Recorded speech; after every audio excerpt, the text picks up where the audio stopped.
A viewer on stream asked me, what is that blue cluster of data that the weapon absorbs and why isn't it more prevalent in the Halo Infinite campaign?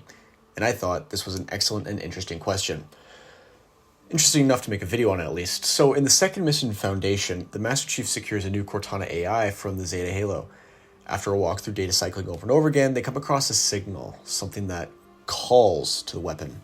That signal is this clump of code, which the weapon directly says when she contacts it, This is part of me. I don't know why. I don't know how, but it is me. It was the last part I remember being deleted.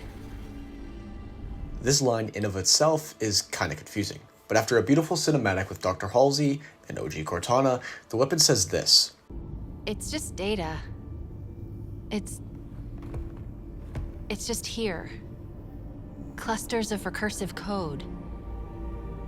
But this, on the other hand, this is the framework I use to trap Cortana. It contains a copy of the activation index, at least fragments of it. What should we do with it?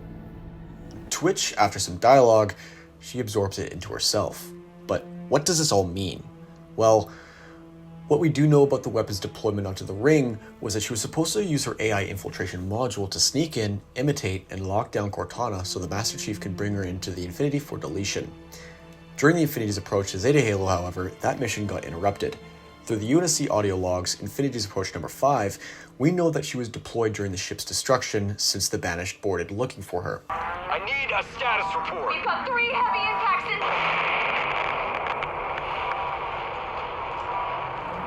Make that 4 impacts directly into the hull, sir. 3 starboard, 1 port. Main engines are offline. Status on enemy ingress.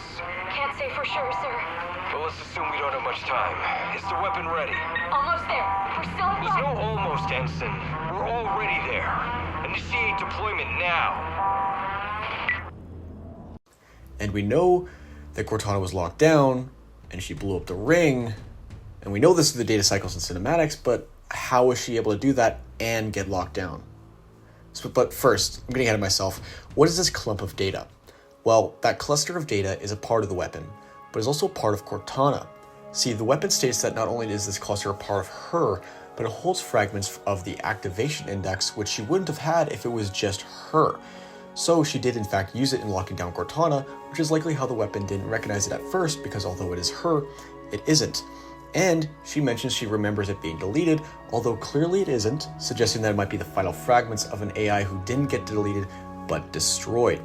And in several times in the campaign, the weapon directly says that she locked down Cortana and was successful. So in the next scene, we see the weapon absorb this data into herself instead of just leaving it there, ensuring the Banished can't get the activation index. However, in doing so, she also would have absorbed a bit of Cortana as well. Now, I mentioned that this clump of data is the weapon, but also isn't. And this goes to the biggest story beat of Halo Infinite, and that's the concept of the weapon being Cortana. Let me explain, because it can be confusing. You know how in media, when a superhero clones themselves, they're in a situation where they have a hard time knowing which one of themselves is the original? Well, it's the same situation here. Unlike most AI, the original Cortana was created by a flash clone copy of Dr. Halsey's mind, giving her the intelligence of the quote-unquote smartest human and her personality. However, as we know, personality does come with life experience. When you are younger, you're more arrogant and clumsy, or best described, childlike. When you get older, you become more logical and typically wiser. Now, the Cortana we see in the games was 3 years old until Halo 4, which then she was 8. And in the books, her first 3 years are described as boredom underneath sword base. While helping Dr. Halsey, she would be quite the trickster across reach and military services, highlighting her tendency to joke around. Now, the weapon is an exact copy of Cortana using another flash clone brain of Dr. Halsey's. By the time the Master Chief recovers her, she's only 6 months old, being created the day before Infinity showed up in Zeta Halo. This means that she has no connection or relationship growing up with Dr. Halsey, which now gives understanding of why she's so childlike in Halo Infinite compared to Cortana's more logical intelligence. However, in many scenes, it shows that this AI, although being a copy, is so exact, she really just is Cortana, which is backed up by the Cortana's final goodbyes after the Master Chief defeats the Harbinger, highlighting that she even knows what she would say as she says it, showing how similar they are in thought. And also, during the campaign, after witnessing Cortana destroying Doisak through the data cycles, the weapon finally realized that she was actually a copy of Cortana herself, through the snaps of her fingers, which now becomes a point of understanding for her of why Fernando Esparza was scared of her at the start of the game and why the chief didn't trust her and almost deleted her. This is because their brain donor, Dr. Halsey, has the same tendencies, which, because it's their brain owner, they would have the same tendencies and thus are the same. Which even the Master Chief would confirm, explaining that it was the only way to infiltrate the installation systems and lock down Cortana, explaining that the weapon had all the same systems and routines as Cortana, but Halsey had scrubbed any information that could have compromised the AI and turned her into the created Cortana down the line, or prevented her from finishing the mission. This is why, when you finish the campaign, when the weapon chooses her name, it's insinuated that she chooses Cortana because she is Cortana. Now, I also mentioned earlier that the created Cortana was trapped successfully, but somehow was able to destroy the ring. Through cutscenes we watch at the end of the game, it's obvious that she was preparing for the Master Chief to show up and lock her down. However, Atriox shows up instead and informs her the Master Chief was thrown into the space, quote-unquote dead, which throws her off.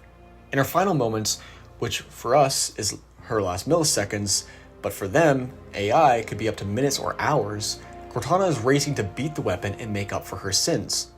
Which, while riding the elevator in the silent auditorium, is why there's so many Cortanas talking. It's her thought processes of what to do materialized. It was the only way. There's not much time.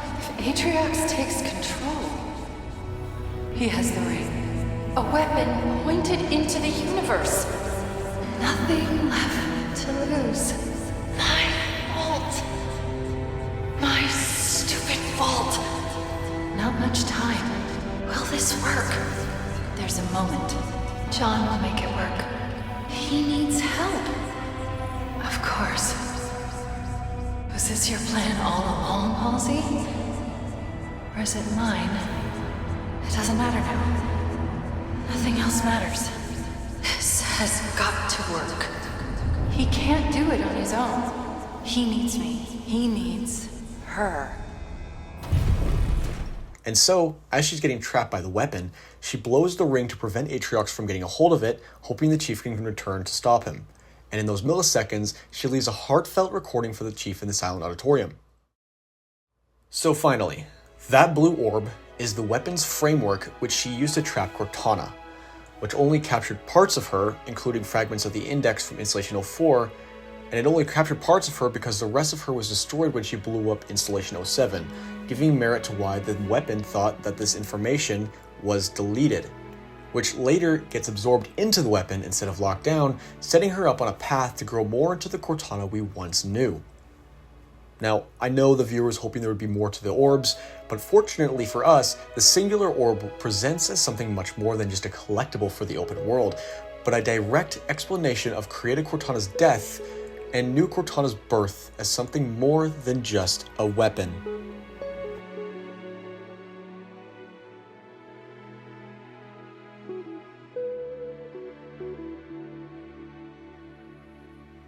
I hope you guys enjoyed this as much as I did. When I first played through Halo Infinite, I originally assumed that this was just a fragment of the weapon and didn't think much else.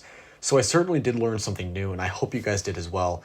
As I sign out of this video, I want to thank you all so much for 300 subscribers. When I first started posting on YouTube, I didn't think I'd make 100, let alone have a video hit 1,000 views.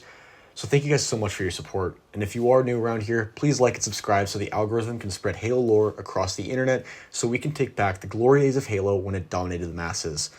I love you guys, and I'll see you guys all later. Peace.